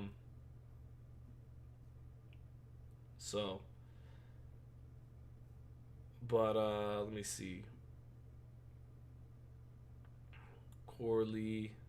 Raphael 32 said Zuffa is fire. It might be fire. It hasn't been fire yet, but it might be inevitably on its way to being fire. So, all right, chat. I'm gonna get out of here. thanks everybody for rocking with me in the live. If there's anything else you guys want to shoot my way before I get out of here, but I got to walk around the block, do my reaction video, and then head to the in-laws' house. I was going to jump on later tonight for Angelo Leo, but that fight got canceled, obviously. Jalalov versus Italma. Italma all day. Roach versus Zepeda. I mean, Terrence Crawford thinks Zepeda's going to win. It's hard to go against Terrence Crawford's opinion. Thoughts on Mosley Jr. versus Boachuk tomorrow? I think Mosley's got a shot. I like Shane though. Like I've hung out with Shane. I've been at weddings with Shane Jr. Been at house parties with Shane Jr. So, you know, I'd like to see Shane win. I can't pick him objectively right now to win the fight, but I'd like to see him win. Sean, question about Chele. Who do you think he deserves next? Callum Smith fight? I mean, why not? He was about to get David Morell was about to get him, and he knocked Morell out, so why not? Sean, where's my boy Robazy at these days? On the rebuild, in the stages of his rebuild. Maria C says wishes a happy Mother's Day to my wife. Thank you, Maria. Maria, I don't know if you're a mother too, but happy Mother's Day to you if you are, and if not, happy Mother's Day to your mother. Happy Mother's Day to everybody. Roach versus Zepeda, though. Yeah, I don't know. That volume's going to be a lot for Roach to overcome. Roach likes to fight at a slower pace. Pitbull's volume gave him some issues. Terrence Crawford's picking Zepeda. So we'll see. We'll see. I think that would mean early on, regardless of how I'll wind up picking it, the smart money's on Zepeda. So, well, happy Mother's Day, Maria. Usyk versus Italma. Look, Italma needs a step-up fight. I think Italma wins all the step-up fights. I think he beats Caballel and Dubois. And now that fight's easier to make for Italma since doesn't have to fight a guy that they share a trainer with in Ben Davison. So I think Italma, it might be third time's the charm for Ben Davison against Daniel Dubois. He might need to send in his best pupil in Moses Italma to finally get over the Daniel Dubois hump. So, Sean, where does Wardley go next? And love all you do, bro. Much love. Thank you, King of Fitness. I don't know, just come back and get a winnable fight, and then jump back into the top 10. He doesn't really have a lot of time to waste as a late starter at 31. He was competitive in this fight. I think he needs to watch the tape and realize he could have settled this fight down more and had more success if he wasn't so anxious with his energy and if he wasn't so one note with his offense, looking for the big right hand over the top over and over and over again. I think he doesn't really show a left hook, though, but he does have an uppercut. But an uppercut is hard to trust against disciplined distance, like a fighter like Dubois, who's not just going to give you that shot all the time. And you don't really want to reach for it behind that up jab, even though you can, but it is precarious. So, maybe work on the left hook, add something to his bag, but vary up the punch selection. But he does have a good uppercut. He has a good up jab. I think he underutilized those two punches in this fight. He was a little too erratic with his energy, and those are all things he'll need to shore up. I don't know if this fight will take something out of him. It seems like fighters have longer careers these days. They don't lose the stuffing out of them as quickly, although it's funny, Morell in his mid-20s doesn't look – but I feel like that's more being flat and uninspired by Morell than it is any kind of punishment Benavidez gave him. So, we'll see what's up. But Matt Borgeson, I missed my super chats. Hold on, let me see. I'll do it again, though. Was this really a great fight, though? It was essentially one-sided after round 4, just a beatdown. Again, I thought Wardley, like Wilder in the third Fury fight, even when it was becoming one-sided round after round in the last several rounds, was landing the occasional right hand, like the right uppercut he landed in the 8th, like the right hand he landed in the 10th, right before. He produced enough moments along with scoring 2 knockdowns and never actually going down himself that it kept it interesting throughout, even when Dubois was really starting to beat him down round after round. And then again, you said in the second super chat, Matt, think about this. What's the best way to legitimize a new title? Call it real. Have 2 top fighters fight for that said title. Smart legitimizing it. And again, I don't think Dubois he's not the man. Either one of his 2 title wins, he's not the man at heavyweight. but he's not some paper champion either. There's some gray area there. There's having a title with not a lot of credibility or any credibility, and then being the undisputed man of a division where everyone knows you're the guy. And then there's some gray area between there. There's, like what David just did to Zurdo Ramirez. Is David the man at cruiserweight? No, Opataya is recognized as the man. But in winning 2 belts against a guy who is regarded as the number 1 or 2 contender in the division, you got some merit winning a world title. So, that's how I look at it. You're not just like I think Ryan Garcia and Devin Haney obviously have more merit as welterweight champions than Lewis Crocker does, for example. So at 140, even though Shakur is the man, the lineal man, I think that the other champions I think Gary Antoine Russell, Dalton Smith, they have merit as champions, even if they're not the man. Like Shakur's the lineal man. So Matt Borgeson says, I was talking about Zuffa with Shakur and Haney. Oh, did I ever see that? Let me see. Might have missed that. Well, again, just on Shakur and Devin with Zuffa, I just think that that's smart on Zuffa's part. Like, if you had a list of the top 10 or 5 fighters to sign in their prime with a lot of big fights out in front of him that you could do, I think, they're signing the equivalent of a multiple time all-pro, all-NBA guy who's in his prime, who isn't even 30 yet. So, that's smart. And then, matching them against each other, Matt Borgeson, I think that's a really good chess match, I don't think the expectation would be, I think everybody would be locked in for a really good chess match, and the whole point of that fight would just to be who's better, who gets to take a run at number 1 pound for pound, winning that kind of fight. And it's the kind of fight that if Shakur can win in decisive, even dominant fashion, I think a lot of people would elevate him to number 1 pound for pound. And if it's a fight Devin Haney wins, it would put him in the top 5 pound for pound. But Shakur is the fighter a lot of people already look at as the toughest out in boxing, as the hardest guy to beat in boxing. He just needs the accomplishments that Inoue or Usyk has to put him there. And I think beating a Devin Haney, if he could do it decisively, I mean, if he, 9-3, 10-2s him, he might get elevated to number 1 pound for pound. Now, if Devin does it, Devin has been in the second half of the pound for pound, 6 through 10, since he's beaten Kambosos. So for, closing in on half a decade now, this is the fight that gets Devin into the top 5 pound for pound. And I think Devin's chances in that fight are being underestimated. I think if Devin can get his numbers up there volume-wise, and if he can impose his length and his size a little bit downhill, again, kind of like he did to Lomachenko, even though that was a really close fight, plenty of people thought Loma won.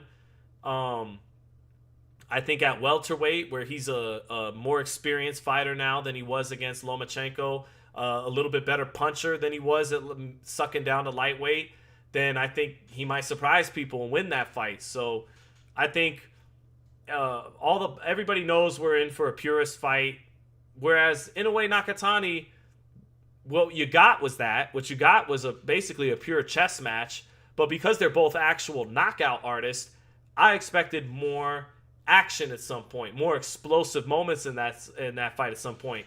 Because neither Devin Haney or Shakur Stevenson are knockout artists like they are, I wouldn't expect that. So I probably wouldn't be as disappointed or underwhelmed. Again, even though the whole argument with Inoue Nakatani, this false binary that you're just a casual, you don't understand high-level fights. Look, Inoue Nakatani was a much more high-level fight than what we got tonight with Wardley and Dubois. That's why they are better fighters by far, pound for pound, than Wardley and Dubois. But tonight was a more classic action fight. But what I was hoping from Inoue and Nakatani was the best of both worlds. I thought between them both being knockout artists, them both being offensive-minded fighters, that it had the potential to be the rare fight, especially in today's boxing, to give you everything, to give you the highest level of chess, but then for high-speed chess to break out and even dramatic, explosive moments. What you really wound up getting was chess, a high-level chess match for 2/3 of the fight, and then some high-speed chess broke out in the last 3 or 4 rounds. the last 4 rounds, I'll say. But I just thought that fight could deliver on all cylinders, and it didn't, and that's okay. Haney and Stevenson, I wouldn't expect that. So if all we get is a high-level chess match for 12 rounds, my expectations were never that it could deliver some classic fight like Inoue and Nakatani anyways. So that's my thoughts on that fight. Big Herm Show said, didn't Devin beat Lomachenko by a unanimous decision on a top-ranked card? He did. He did. But there was still a lot of people who thought that fight could have went either way or thought Lomachenko won. In the arena that night, I thought Lomachenko won the fight. Going back and watching it on TV, I thought Devin Haney won the fight. So some fights are like that. It could have went either way. So that's that. And yeah, one guy in the chat, N Brados 92 says Loma Dev was a draw. I will die on that hill. Some people thought it was a draw. It was that kind of fight. It was very close and competitive. I actually thought it was a great fight. And then Big Herm Show said Wardley was beat senseless, was undefeated. Yeah, he was, man. He took a hell of a beating tonight. And corner was maybe a little too brave for his own good, but yeah, that was can't take credit away from either guy though. They gave a great fight and both pulled through a lot of adversity. So, but all right, chat, I'm gonna get out of here. That's it, and that's all. Check out my reaction that I'll post up. Although you guys have basically, if you were checking me out throughout the live, you basically heard everything I have to say. But I got to get the reaction up for those that didn't see the live. Much love to everybody. Shout out to my man Raheem, who saw Dubois winning this fight on his experience. And check in with me and Raheem tomorrow morning when we do our reaction to this fight. And thanks everybody who was in. Please subscribe if you haven't already. And peace. I'll see you.